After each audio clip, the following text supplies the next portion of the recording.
Bom dia, canal Paz e Bem.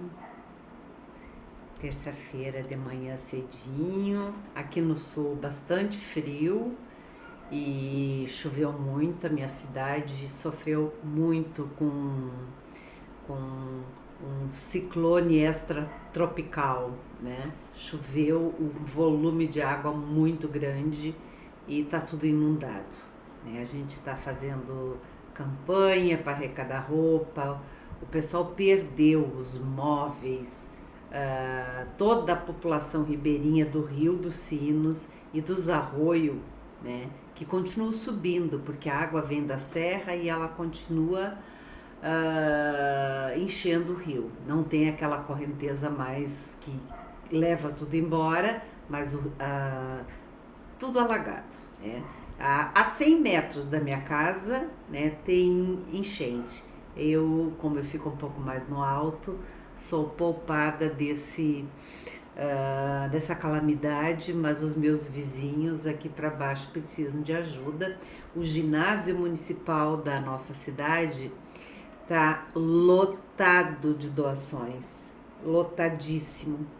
E até tem as famílias, em cerca de 200 famílias que estão alojadas no ginásio, e essas famílias não deixaram seus cães para trás. Os cães também vieram para o ginásio, então tem as gaiolas, né?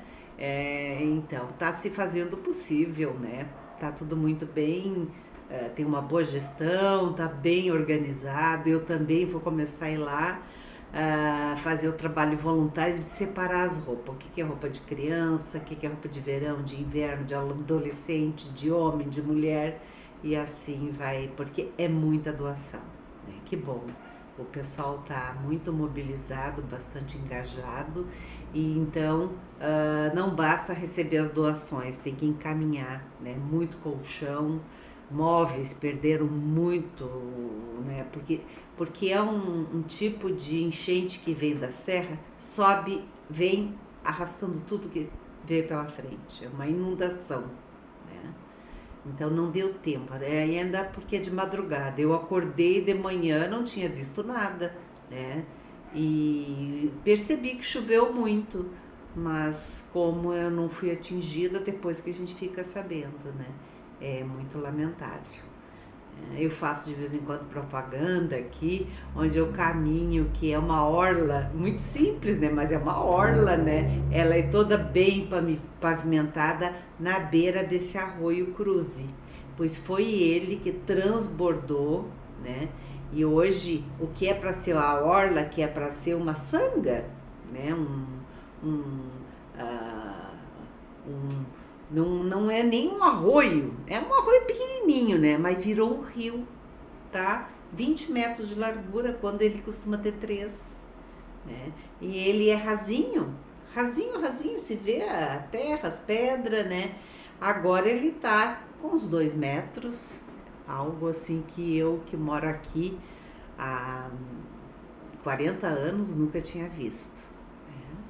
São as alterações climáticas, né? Que hoje pega aqui, amanhã pega ali, né? A gente fica sabendo do que acontece no Canadá, o que fica acontecendo na Índia, e assim vai, né? Nós vamos ter aqui novos tempos, desenvolver responsabilidade ecológica, né? Isso é uma urgência para nossa sobrevivência, né? Bom, semana passada eu dividi com vocês um pouquinho da história, né, do Shakyamuni Buda, que é o Buda histórico, né, o que fundou o que veio depois se chamar de budismo, que na época, até não muito tempo atrás, até 1820, era chamado como os ensinamentos do desperto, do iluminado, do Buda, né, ou do Tathagata. Ele tinha muitos títulos, né?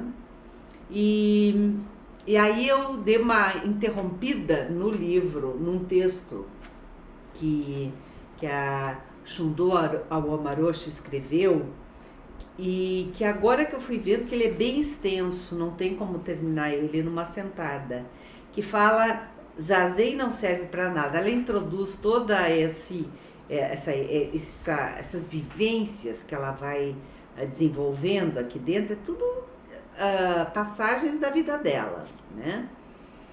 E sobre o zazen. Zazen é meditação zen budista, né? É o que também se faz hoje em dia fora do contexto religioso, que é o mindfulness, né?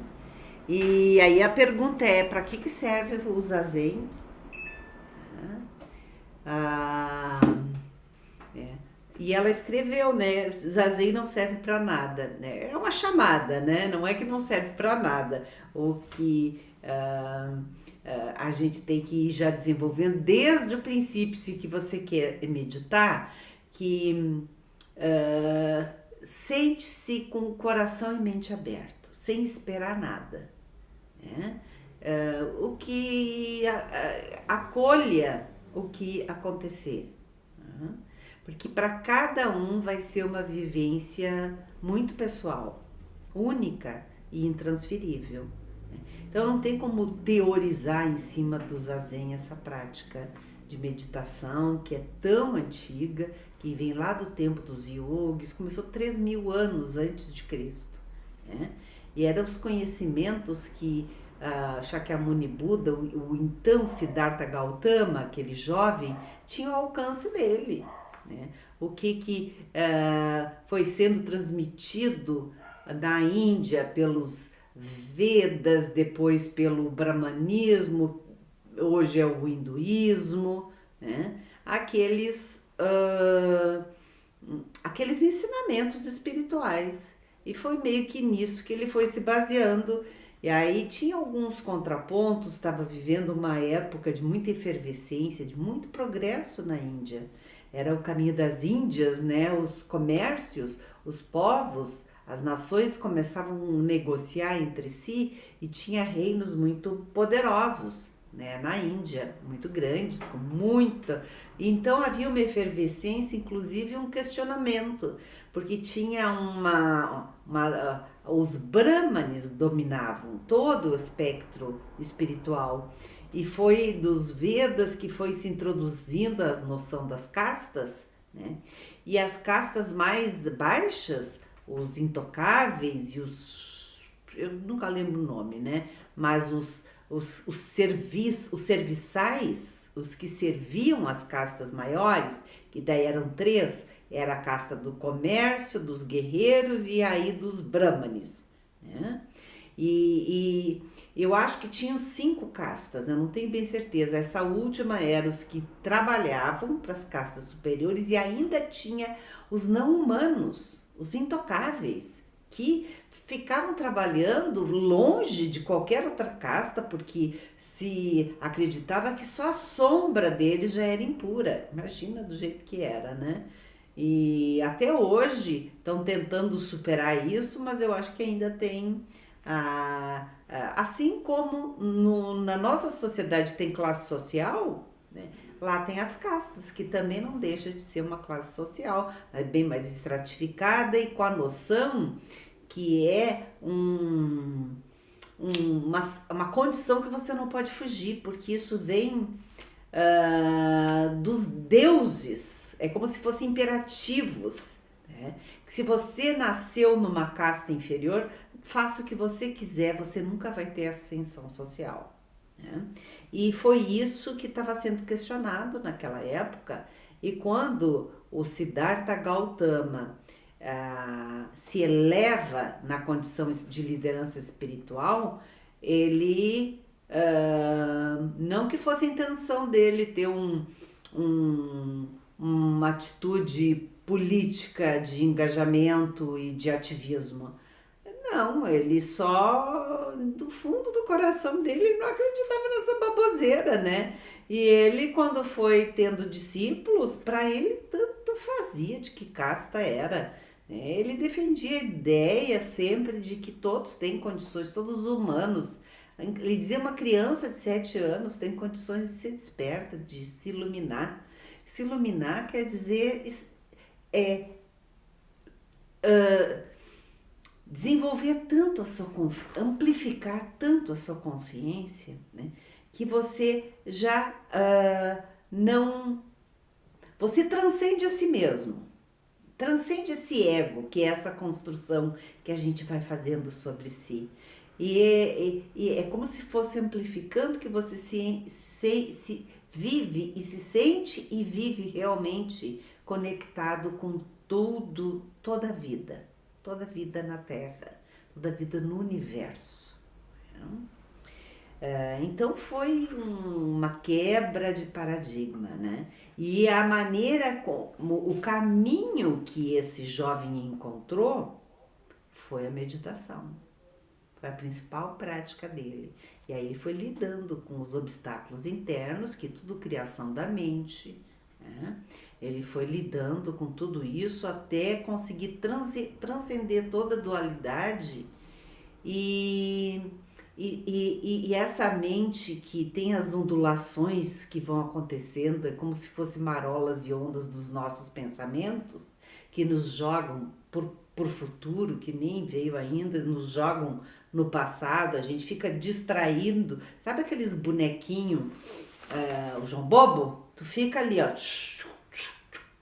e fora tudo que te distrai, né? Então, a gente corre o risco de passar a nossa vida toda sendo distraído, sempre distraído por algum estímulo externo, interno, né?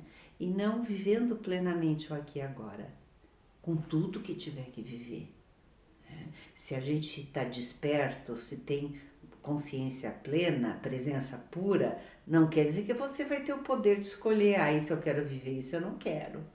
Eu só quero viver, né, flutuando e flanando na existência. Não, isso não vai acontecer, não vai rolar.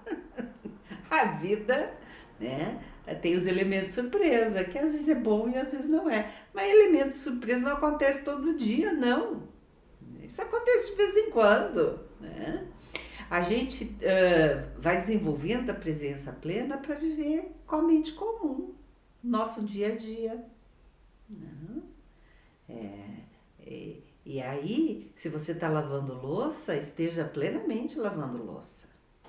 Se você está vivendo o luto, perdeu alguém querido, viva plenamente esse luto, que isso vai passar. Às vezes a gente fica evitando né, situações que a gente sabe que vão ser dolorosas, evitando separações, evitando querer ser franco e abrir o coração com alguma coisa, com alguém, enfim, no trabalho, algum relacionamento, algum colega, algum namorado, marido, né? Até com as pessoas que nos ajudam no dia a dia, colegas de trabalho, ou uma diarista, a gente quer falar o que está sentindo, o que está pensando, mas fica cheio de dedos, que fica preocupado, como é que o outro vai pensar, né? Aquela coisa toda, né? E aí fica às vezes aguentando, daqui a pouco enfia o pé pelas mãos e pronto, estragou, né? Ok, não tem problema, estragou, vai lá e repara. O problema é quando a gente faz algumas coisinhas que não tem nem reparação, né? Reparação é uma coisa que é muito importante a gente ter essa capacidade, porque quando a gente tem que reparar alguma coisa que seja assim, reavaliar, pedir desculpa, né? Que bom que é possível, né? Que ainda tem conserto, porque às vezes a vida é que nem o rio, né? O rio não volta para trás. Às vezes tem coisas que a gente faz, que a gente diz, que não tem conserto, né? Não tem como corrigir, né? Muito bem, eu ia falar de outro assunto, mas eu tô vendo que a gente já tá nos 14 minutos e o nosso tempo é em torno de 14, 15, 16 minutos, né? Eu vou deixar, nós vamos retomar esse zazen, não vale para nada, meditação vale sim, né? É muito precioso desenvolver essa capacidade e que aparentemente é tão fácil, mas as pessoas que começam a fazer zazen percebem que não é fácil, né? Que não é muito fácil,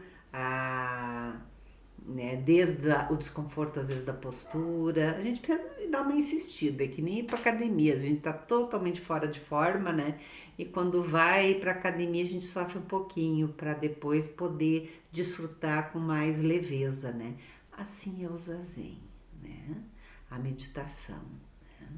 Mas é ter fé, né, de que, né, de alguma maneira vai nos atravessar, pacificando a nossa mente, o nosso coração. Nós vamos ficando por aqui, nos vemos na semana que vem. Paz e bem.